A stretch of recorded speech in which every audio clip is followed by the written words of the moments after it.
Alright, and it's not just this. We have another package, but this one, figured I would at least begin with just this one.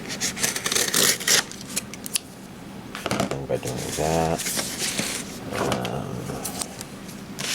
yeah, I don't know.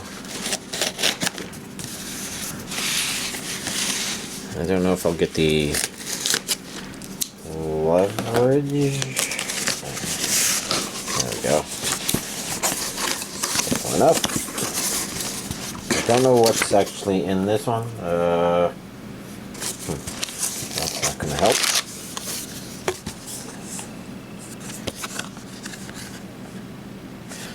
That's definitely stranger things than I'm used to seeing from this, but let's see.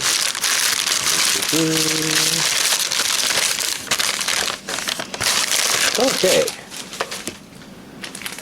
And then we got this. Smile means just the top.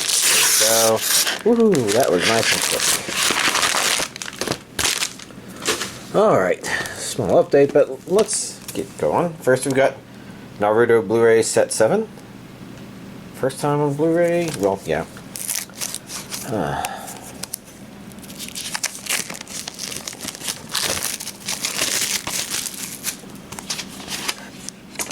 Okay, same on the inside. I see a region A there.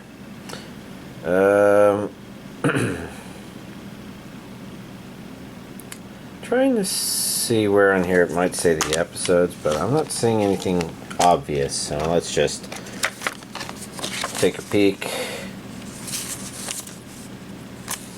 You know, these two have been around for a long time. This one I think I've seen once or twice. And the names sound familiar. I maybe should watch it. I don't know. So 166. If I remember correctly, there's 220 episodes. Naruto. So this goes all the way up to 192. That would mean that there would be 28 more. 66 to 92. That could be about right. So maybe there's one more Naruto Set 8, or I'm misremembering the number of episodes or something. Cool. And then we got Hetalia Season 7. That's Hetalia World Series? Is that what it says? World Stars. 12. Is that 12 episodes? Oh, different on the inside.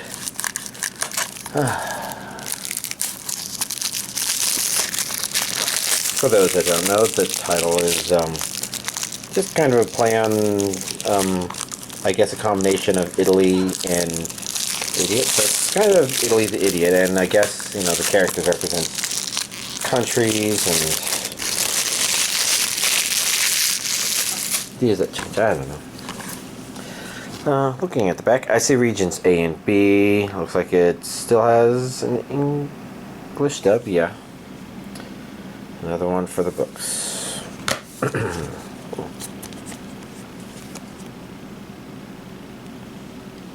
Episodes 1 through 12 plus 3 OVAs.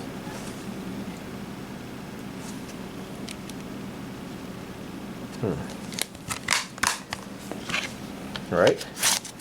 And then last but not least, this is at least SK8 SK. And I think this is supposed to be a Sideways 8, and maybe Infinity was part of the name, I don't remember. But I just remember some of that regarding looking it up. But I guess I only remember that because, well, okay, explaining that's a little complicated. So let's just start taking a peek at this. Oh yes, I had to order this from Ride Stuff because it's an Aniplex release. Feels like it's been a while since SK8 Infinity book. So maybe it is SK8 Infinity. I'll try to remember to double check that before I upload this video tomorrow. So we got that, and we got Skating with You is Infinity?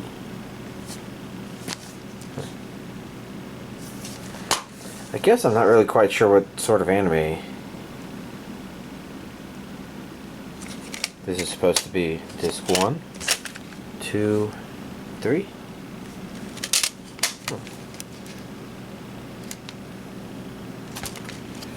can't really tell. All I can say for certain is there's skating, but I'm not sure the context. Oh well. Looks like these are all Blu-ray, so here's this week's anime Blu-ray collection update. Alright, I guess I didn't take the notes on what I watched. I mean, part of it is that, it's straightforward stuff. And my notes have only been which episodes I watched and not necessarily what I'm going to talk about for each thing. But even getting in all that, I think I only watched 6 things worth talking about. So obviously there's the 3 individual episodes of the anime I'm continuing on. And I guess I'm cheating because I have the TV on back there. But let's see. Why don't we begin with Trapped in a Dating Sim, The World of Otome Games? Because, like I said, that one seemed to be setting up for a core finale or a series finale. And what happened, I would say, feels more like a core finale. Like, it doesn't feel like it wrapped up all the concepts of what's going on in there. But it did cap up with a major event that kind of would make me interested to see what goes on. If it didn't continue from this point, it would be okay. But I'm definitely curious where it would go from there, because it feels like there's more finality that can come from this show. Because the event that happened is pretty notable, but at the same time, it's also it doesn't feel too beyond what the show has already done, such that it feels like an absolute conclusion to certain degrees. There's a couple of things in there, and I don't want to talk about those too much. I don't like spoiling too much if I can, but overall, the feeling of this core, having watched it like one-ish episode a week, I mean, obviously there was that small burst when I initially caught up on it, but watching it one episode at a time and getting to where it is, it's been okay. I don't think it's necessarily the best anime out there per se, but like I said, there's something that I found very refreshing and maybe slightly pessimistic-ish or anti-pessimistic, kind of both at the same time, about the main character and dealing with this stuff. It's a little crazy, but it feels like it's intentional crazy, and so it works out because of some of that, and there's a lot of amusing things about it. So overall, it was kind of an interesting show. Spy Family, we got episode 11, which came out. What all happened in there?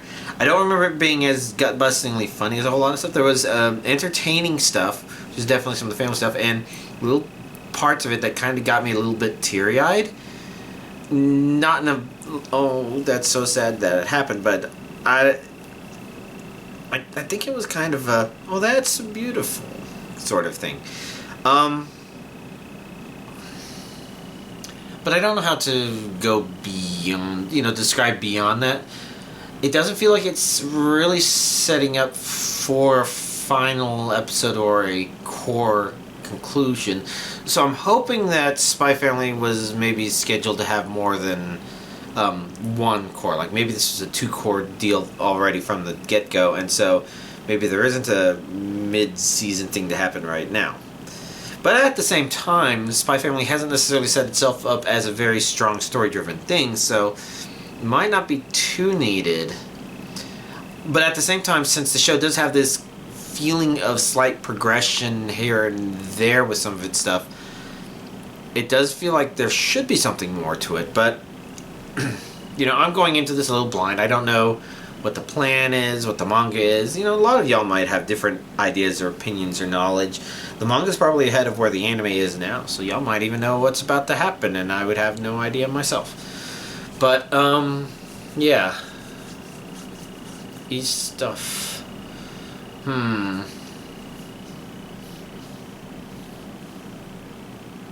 Sorry, I was just thinking ahead, because, I'm trying to, as we're getting closer to these core marker points, I'm just trying to think how these shows are measuring up to show-wise. And individual episodes, I wouldn't say this is like the best episode of Spy Family, but it does bring one thing that's not quite been there, but has been needed to be there and has been expected to eventually show up there in some way.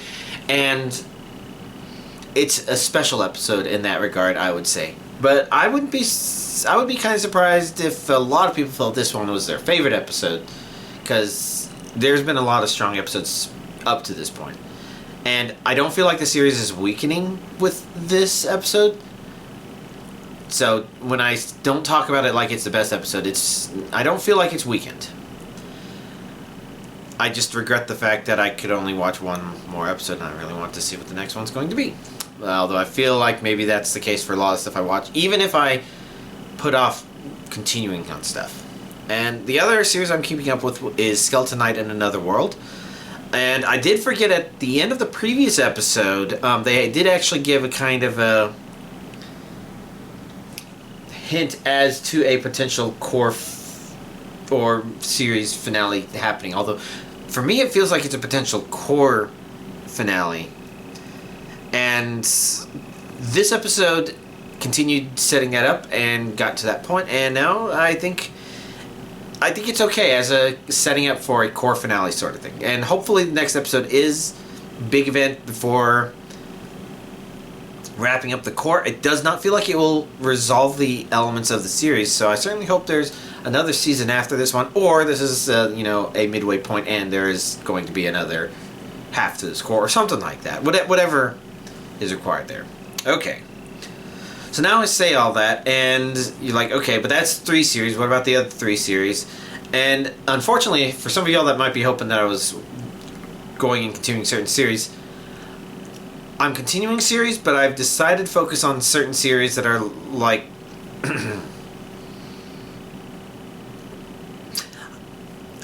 how should I describe it? I guess ones that are... things that I'm desperately waiting to continue coming out on DVD Blu-ray, but I know are available on Crunchyroll, so I might as well start catching up on Crunchyroll. And I guess I pointed here, and let's go ahead and talk about My Hero Academia Season 5. So this is Season 5 Part 1, and actually, I did fire up the second disc from this to watch stuff of this with my Friday friend, because after all of our crazy summer traveling shenanigans related to weddings and vacations and all this stuff, finally, we were able to get together for a normal thing. Well, I guess last week was normal. It was a One Piece viewing, but this one, we finally resumed My Hero Academia Season 5. And I'm kind of glad he got some of this here because, the first disc of Season 5 is not necessarily the most important stuff. It's not bad stuff, but it's not the sort of stuff that you feel like would necessarily extend the story. But like I said, even though Season 5 seems to plant itself there, what was here feels like, oh yes, despite that, they've actually expanded the story in an important way.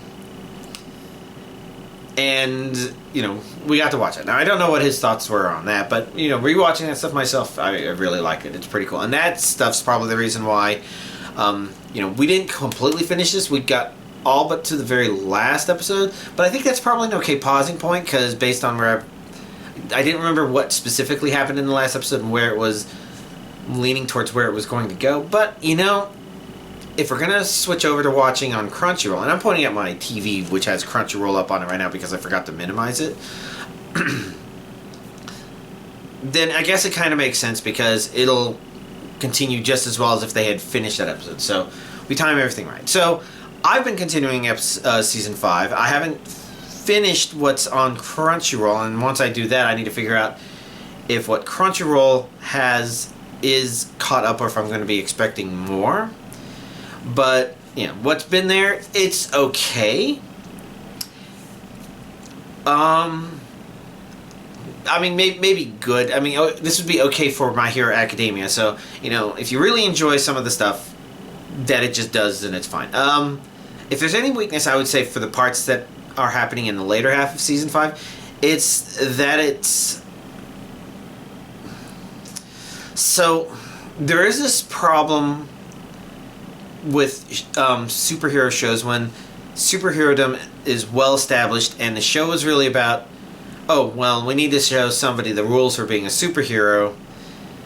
It feels wrong. Like, it's not wrong that there would be people who want to be able to use their powers to do it, but it feels like the word hero is kind of being misused. And the show is really about a whole lot of that. And I just kind of have this problem where our main character is supposed to be a hero, and we do feel that, as it develops throughout the series, but at the same time, it feels like there's this bureaucracy in the anime kind of holding that down.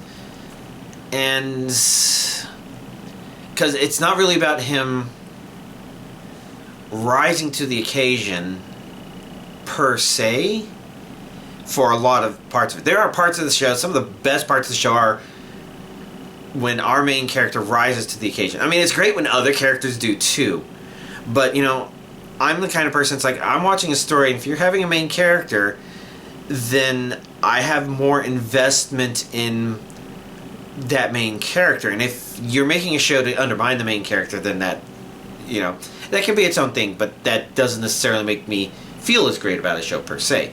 And My Hero Academia has always been great because even though it kind of has these shonen staple ideas that happen, it does a better job of not leaving the main character behind or making him feel like left behind, forgotten, underdeveloped, or anything like that. And you know, again, I give that a lot of praise to the show for that, but the trickiness is, you know, when you have the, oh, and here's how we're just going to, you know, teach people to be heroes instead of, you know, them learning from the heart or something like that. I don't know. Maybe you understand that contradiction I'm talking about. And again, it's not that bad in My Hero Academia, and Season 5 isn't that bad, but it's also, I think it's setting itself up where at the moment it's less developing our main character and more developing the antagonists at the point where I'm currently at. And that might be good, it might be bad. It really does depend on how well it all builds together. It doesn't feel like it doesn't build together. I hate that I used a double negative there, but basically this sort of feels like it's not quite just doing oh, this is just dotting the I's and crossing the T's. It feels a little bit better than that, but at the same time it does feel like I'm having to hold my breath and say, I certainly hope you will do the right thing with this stuff when I keep investing my time in it. Because I've especially realized how much time I'm investing in this, because Crunchyroll, I think, is numbering based on how many episodes from the very beginning. I didn't even realize, oh, I've put 100 episodes into this. And, you know, there's nothing wrong with anime being 100 episodes. It's just, you know, the stereotypes around a lot of that stuff and how anime tend to achieve that. My Hero Academia stands as a crowning achievement in not doing a whole lot of the stuff that causes an anime to be able to reach astronomical levels of episode counts. Now, I don't think 100 is necessarily astronomical, but it's definitely a sign of how successful the series is and how good it's doing, especially when it's still staying pretty good. And it still gives that feeling that all of this is going to get somewhere, even though right now they're developing the villains a bit more. I say villains, antagonists. You know, antagonist is usually the correct thing. Villains is just the word that the show's using for the bad guys. But at the same time, the antagonist is the correct term because, you know, they're the person that are in opposition to the protagonist. And in this case, since the protagonist is just such a very hero, you know, obviously the antagonist has to be a villain of sorts. And whether or not they're great or not, I'm not 100% sure, but I think it's done in a way that's good enough. Interesting twists revealed in Season 5. And so overall, Season 5 has been pretty good for My Hero Academia, I would think. It just kind of has the problem of, after all these other big events, again, throwing in the, we're a world where we're teaching people how to be heroes. You know, that stuff. Alright. So, I also, obviously, since I'm choosing dubbed shows, like, oh yeah, he's probably going to start watching some of those dubbed isekai that he has been catching up with. So, Ascendance of a Bookworm, you know, I've continued watching stuff from that, and it's actually been going from a pretty good place from where Season 2 left off. Now, I'm assuming I'm labeling seasons correctly in a way that everybody would understand what I'm talking about, because what came out on Blu-ray was, I believe, a combination of seasons 1 and 2, and what's airing right now is season 3. Although I don't know that Ascendance of a Bookworm breaks it down on Crunchyroll like that. It's one long thing. But what would be currently known as season 3, as I understand it, the currently airing stuff. Well, first of all, I'm watching the dub stuff, because I started on the dub, so I kind of fell in love with the dubbed voices, and obviously with My Hero Academia. I think that's the only options that are available on Crunchyroll, which is why I have to figure out if that one's still there. For Ascendance of a Bookworm, I could definitely catch more up if I was switching over to subtitles, but I do want to continue watching the dubbed voices. And season 3 so far has actually not been a disappointment. I haven't picked up on anything that's particularly different about it at all. In fact, I'm actually surprised by that, because the way season 2 ended, and maybe part of this is because I had season 2 immediately after season 1 ended, because it was all on one Blu-ray. So maybe I didn't kind of get this feeling for these critical junctures happening, but season 2 almost could have ended right then and there, because I do believe it ended where the very beginning of season 1 kind of indicated this is a key moment that's going to happen. So it almost feels like seasons 1 and 2 were planned. Season 3 was, oh great, we were successful, let's continue going. Even though the original source material probably didn't start that way, and probably goes beyond season 3 or something like that. Assuming it came out on manga or light novel or something like that first. And so it's actually been kind of good that it feels like it is definitely continuing with some of the things and themes that were going on, without feeling like it's like, oh yeah, sometimes it feels like you can end a season and you press pause and then you wait and the next season comes out and you resume by pressing play. And Ascendance of a Bookworm feels like that. And that's a good thing, because you can have things where it feels like you hit stop and then you got another movie that just kind of has the same name with an increase in level, and you press play. And you can kind of tell, oh, I guess they switched directors, art studios, voice actors, dubs, writers. It feels like you just jumped universes instead of pressing play on and continuing. So that's been pretty good about Ascendance of a Bookworm season 3. Now I'm not completely caught up, because I can see that there's an up next, and I'm still trying to figure out how to sync up on all the stuff that I'm watching on there. But good for it. Now, Rising of the Shield Hero. So what's out on DVD, I think, is called Season 1, and so what's on Crunchyroll and what's airing right now is deliberately called Season 2. And I'm not completely caught up on all the stuff that's on Crunchyroll, but there is a problem with watching stuff in Crunchyroll, in that for some reason, once the English dub ends, it wants to jump into the Portuguese dub, and I have to figure out how to control it so that I can use it to find out when new dubbed episodes come out. Because once again, I watched it dubbed, I fell in love with the dubbed voices, and I guess I'm going to be in for a bit of a shock, because it sounds like the voice actor that played Naofumi, and he's our main character, so he's an important one. It sounds like he died a couple weeks ago at a very early age, so that might be pretty harsh. I'm not sure what that means is going to happen, and maybe I misheard. I just heard it and I didn't go and verify it, but I don't know what that'll mean for watching it dub. As for the contents of what's there, so I was just talking about how Ascendance of a Bookworm felt like you pressed pause and you pressed play. That doesn't quite feel the same for Rising of a Shield Hero Season 2. Now, it's not super bad, but you can definitely tell it feels a little different. Something about the character interactions feels like... Season 1 was definitely built around this emotional core driving you along, and I felt like there was more nuance to the way the characters interacted that resonated with that more, but I feel like Season 1 might have resolved a lot of that stuff, and because of that, Season 2 is almost feeling like it's going through motions. And I say almost because it doesn't actually feel like that, but I don't feel as much connection between the characters and events as I thought I felt during Season 1's stuff. And there's at least that new character and stuff introduced related to that. But maybe it's because at this point, like I think maybe it feels like too much got resolved in the first season, even though there's a lot of stuff not resolved, and there's information we're getting related to that not resolvedness that's coming up here in season 2.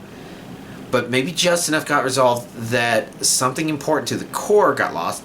And I almost wonder if the people working on the show, or the manga, or whatever, the original sources, if they knew. Because they definitely set something up to kind of kick gears in a weird way. Change gears in a weird way.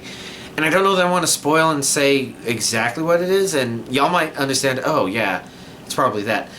And you can probably also guess by taking a look at what's dubbed versus not dubbed and say, oh, that's where Giga Frost is. Okay, yeah. And, yeah, I'm there. But again, I don't know if I am excited to continue going on. It's interesting because there's steam lost. But I don't know that it's wrong to continue watching. I should watch the next episode to kind of tell if I'm going to keep that steam or not, but,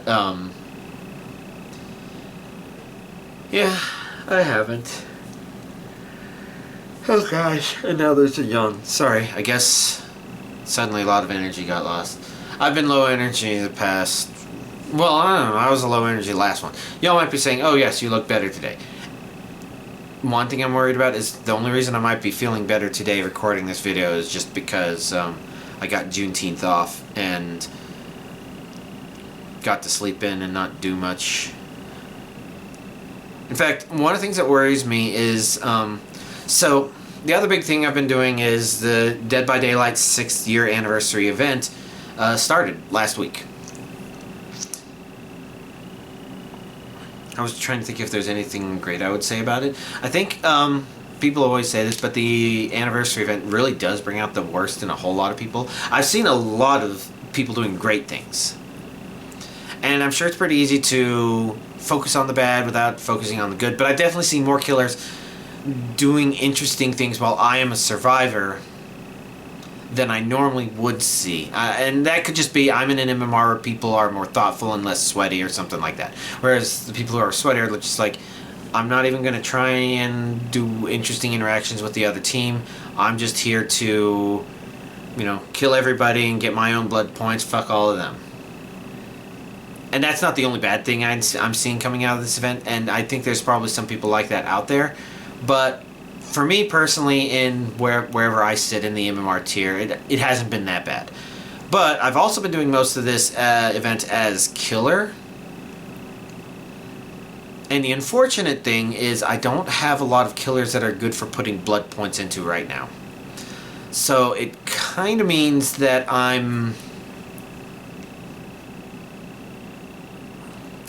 running out of event offerings as killer, and I might be able to do certain things about it, but I don't know.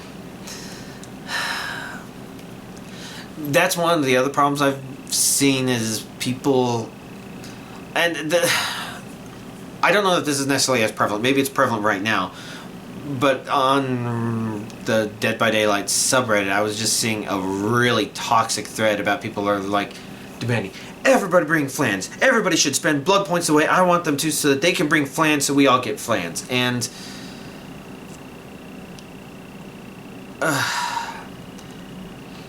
it's like, if there's somebody like me and all their killers are level 50 and I don't want to put more blood points into a killer just to get flan, just to spend blood points on a killer just to get flan. At that point, I'm just spinning gears and I'm not getting as much for it. My killers don't need blood points right now. They need the prestige system or a different change in the system or something. And yet at the same time, killers are really good for just going in there and being so much in control of the game that I can make sure things happen. So for example, if the community event is we need to drop pallets, then I can make sure I drive the game towards pallets getting dropped and pallets getting destroyed. Specifically pallets getting dropped in trains. Now, the unfortunate thing is that happened on Father's Day, and on Father's Day, I actually went to visit my parents. Who'd have thunk? And by the time I got back, I had this big plan in my head for how I was going to take advantage of the fact that my Pyramid Head has all perks on him, and so I can actually choose any perks I want and figure out, okay, here's how I'm going to make sure those pallets get destroyed. Then I come back, I'm like, oh, they finished it a couple hours ago. And I had already done my personal contribution the night before, so at this point, it's just like, whatever. Whatever I gotta do. But it's still...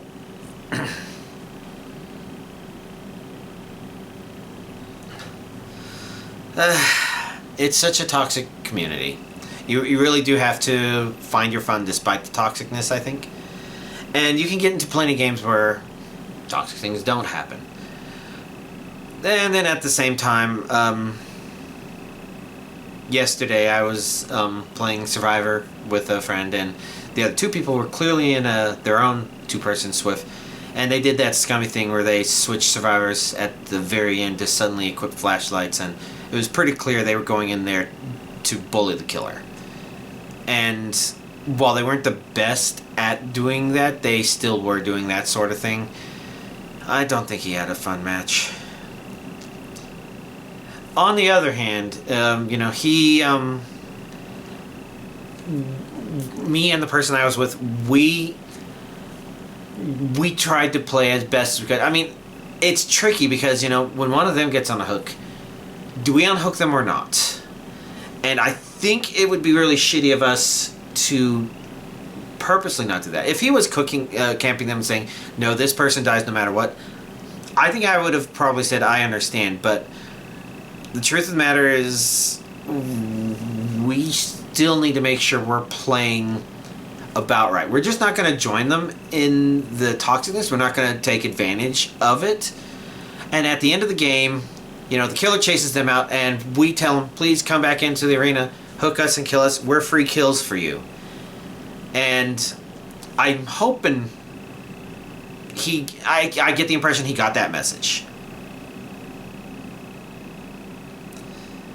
Because he chose to take us to the exit gate, and to me, that's him communicating, no, you two didn't switch the flashlights at the very end. I know that you're not with those other assholes. I don't want to kill y'all. And hopefully he instead got the goodwill message. That's kind of how I exist in there, and this person I was playing with, was just on the same wavelength, where it's just like, yeah, how do you fight the toxicness? Sometimes you do it by extending an olive branch to somebody that didn't deserve to be treated bad. He did not play like an asshole at all. And he was a trickster. Some people really hate trickster players because, they're kind of seen as edgy assholes or something like that. But I'm not sure. Maybe every killer kind of has that reputation to a certain degree.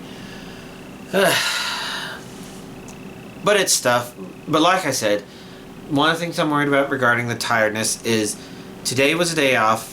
In theory, it would have been spending time in the anniversary, helping contribute to the global challenges, doing stuff on the current Rifts tome, which I guess I don't need to. I finally maxed out the Rift there. That's the nice thing about the event tomes, is they help with that.